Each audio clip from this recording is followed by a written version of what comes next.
I have been a KingCobraJFS viewer for a number of years now, and I feel confident in telling you that, while there are many reasons to be a fan of Josh, his most admirable achievements are those in the realm of flavor smithing. Until now, I've been too scared to follow in his footsteps, too nervous that the trolls will make fun of my cooking. But if the King Cobra can handle it, then so can I. Even if I'm not a gothic bad boy, here's my take on one of his sandwich hacks. A remix, if you will. We got our buns. They're fully toasted on both sides. I'm gonna go with the Tiger Bread Bloomer from the supermarket. This is the stick of butter that I used. This is the bowl of butter that I'm going to use.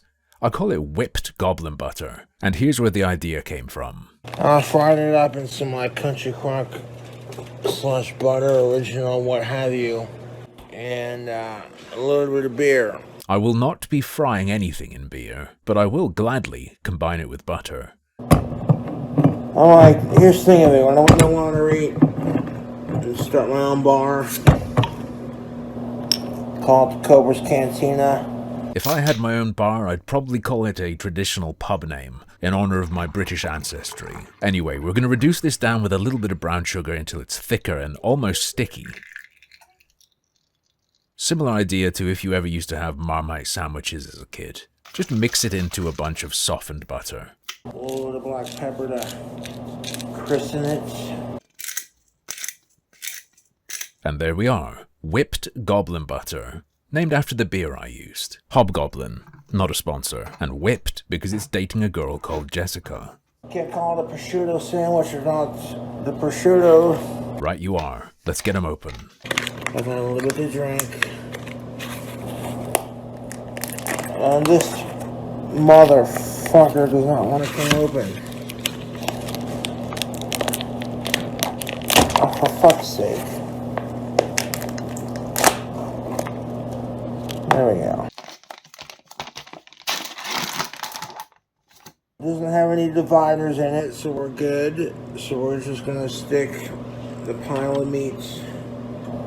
Nice little square, just like that. My package does in fact have those little dividers, so I'm going to be a bit more dainty about it. Just a couple slices for now, but I will add more later. 4 little pieces of Spam cooking up in there. I absolutely love Spam, but I've never had the bacon version before, so this is a great opportunity for me. I'm thinking these are done. I'm not 100% on the technique for boiling Spam, so I just fried mine. Oh yeah, that deep fried Spam that we did earlier. Look at that. Sexy. Hell yeah, brother, nice fit. Yours is 2 across, I think mine is going to be pretty much perfectly 3. Aged cheddar cheese. Goodness. Oh yeah, look at that. I'm looking, but I can't quite match you. Best I can do is make a cheese sauce. Quick and dirty microwaved roux. Add milk, whisk it, heat it in 1-minute blasts. Throw in the cheese, in this case Cathedral City mature cheddar. Whisk it in, blast it again. You're good. Add a little bit of onion powder. I won't shake the bottle into it, but I'll give it a fair pinch. Don't do our last ingredient. I might add some sauce to it if I feel like I want a little kick to it. Let me tell you something. That fucking fart I just ripped about 2 seconds ago, that smells horrid. Certainly not something I'd want. I'm trying to make... Okay, there we go. Not a big fan of Frank's. More of a Cholula guy. But we gotta stay authentic where we can. And we're gonna spread, we're gonna take our butter knife. And we're just gonna spread some like this cheddar cheese sauce all over. Now that is just exquisite. A delectable saucing, if I do say so myself. And the bacon turned out fantastic. That's gonna look really good on the sandwich that I'm gonna make for YouTube. I'm really sorry guys, I did my best. I couldn't get this thick cut bacon I bought to turn brown and grey. I like to get mozzarella by the ball. So what I'm gonna take this butter knife. There we go. Put one right there. I'll tell you right now, there is no way that I'm going to taste or even feel this. See, what could I possibly put on this to make it any more tastier? Some red onions, of course. Alright then, just a sprinkle. There's far more crunch yet to come.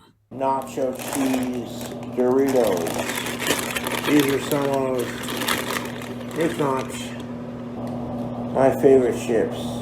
That is genuinely fair. Even if it's just because of all the MSG, they are tasty as hell. Typical Cob's expression of taste and courage. The little onion pieces are acting as foundations to keep the chips away from the wet mozzarella. Another layer of prosciutto will act as a force field against what comes next. Kraft mayo with olive oil. Put a little bit of that olive oil infused mayo on both slices. Oh, that's beautiful. All the mayo I could find in the store here in the UK said it was made with rapeseed oil, and I'm not about that. Fuck sickos. So we're doing it from scratch with olive oil and elbow grease, because I don't have a food processor. The only real trick to this is you have to make sure the egg yolk is fully de-thawed. Alright. I'm calling it there. That's about squeezy mayo consistency. The magic seasoning combination. Ready for this? A little bit of garlic salt. A little bit of cilantro over the top. Here's hoping the flavor magic still works if you add them in reverse order.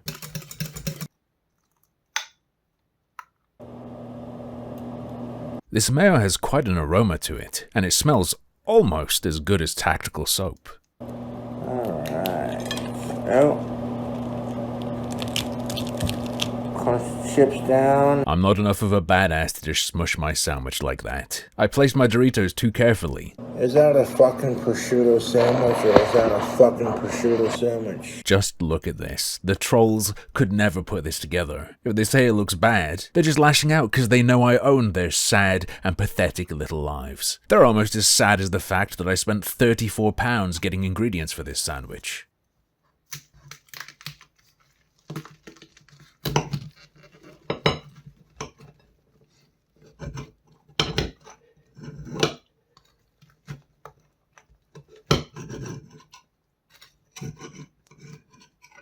I'm feeling the pressure now. Will this be a worthy prosciutto sandwich, or have I strayed too far from the master's teachings? Let's get a close-up on that cross-section and then it's time to dig in. I mean, in theory, there's nothing in there that's gonna clash too much, even though I've used every single ingredient he did, which was the challenge I set myself.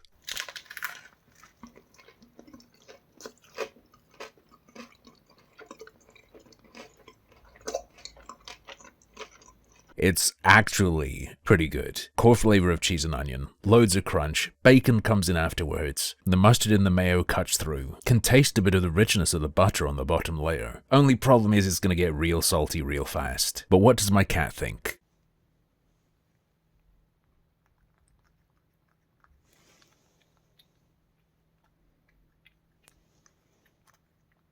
If you don't like my cooking, then don't watch.